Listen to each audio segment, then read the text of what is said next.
Hello everyone.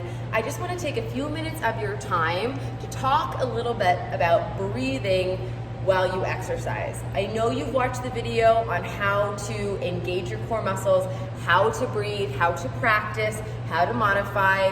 If you're taking a personalized program with me, we've gone over this in person. We've done demos.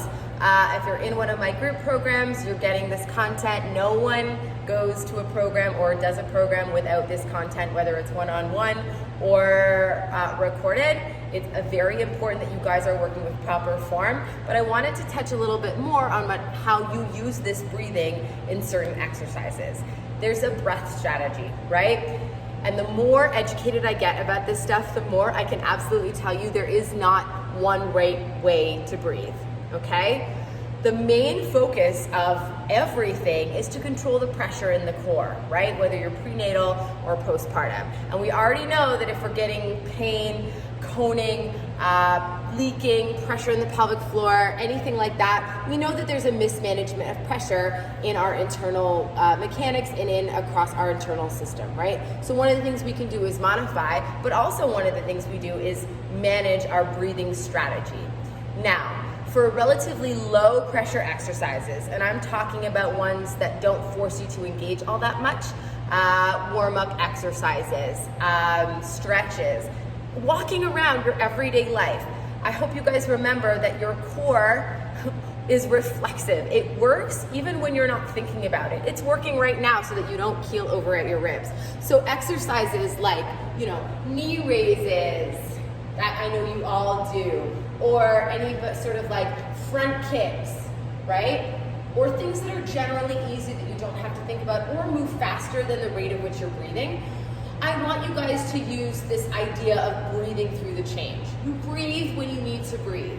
As long as we're accessing diaphragm, as long as we're accessing the TA, pelvic floor, you breathe when you need to. Your body knows what it needs when it needs it. You just don't want to hold your breath at any certain point, but you know that already, right? This also can be applied through when you're doing your high intensity cardio moves. When you're getting your heart rate up and you're doing, squat jumps, yes, your breath will definitely move into your chest. You will have to breathe when you need to breathe, right? And that's all fine. We just want to make sure that we're supporting when we need, that we're supporting the core when we need to, right?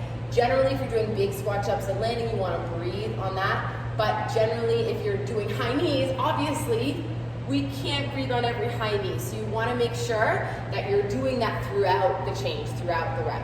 Another foundational breath strategy that you can use, first of all, if you're doing a lighter weight or if you're just starting out postpartum, is kind of breathing through the entire rep.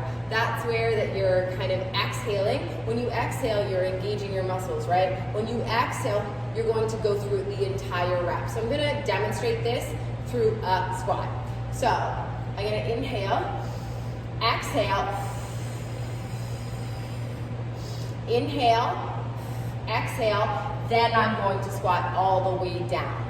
This doesn't ultimately put a ton of pressure on the pelvic floor. It can be an easier way to breathe if you're dealing with any sort of, core dysfunction or prolapse or anything like that. And it's a really nice way to start to get into this breathing, right?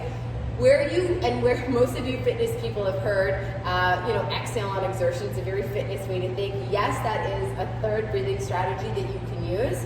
And I'm going to show you that in a squat. So all it is inhale down in the eccentric phase, and then exhale I messed myself up. You're going to inhale on the way down, exhale on the way up, on the extension, on the exertion part of that exercise, right? So inhale down, exhale, engage. Inhale down, exhale, engage. When you're exhaling on exertion, you can find a more dramatic, let's say, pelvic floor contraction. This breath is definitely used more for heavier lifts. If you're lifting a big heavy weight, you obviously want to exhale a tiny bit before you do your rep. A very famous pelvic floor physio named Julie Weed coined the term blow before you go. You use it here, I use it here, blow before you go. Inhale down, exhale, lift. You want to make sure everything is supported and engaged, everything you need it to be while you're doing your heavy lifts or your heavy load. Now, what I want you to remember is there is no wrong way to do it. There really isn't. Whatever feels right to you in the moment is what feels right for you. If you are having pain, pressure, any of those core dysfunction symptoms that I just mentioned, it might be beneficial for you to change up the breathing strategy. If you were doing a foundational breath through the rep, it might be time to try exhale on exertion. Or if exhale on exertion is giving you a lot of pain during an exercise, it might be time to try a foundational breath throughout the rep. When I work one-on-one with my clients and we deal with issues like this, we find out what works because there is not one strategy. As long as they're supporting the core, creating a tension across the muscles, tension across the tissues, you will become stronger from the inside out, and you will perform better in your lifts, and you will feel better in your everyday life. I hope that was helpful.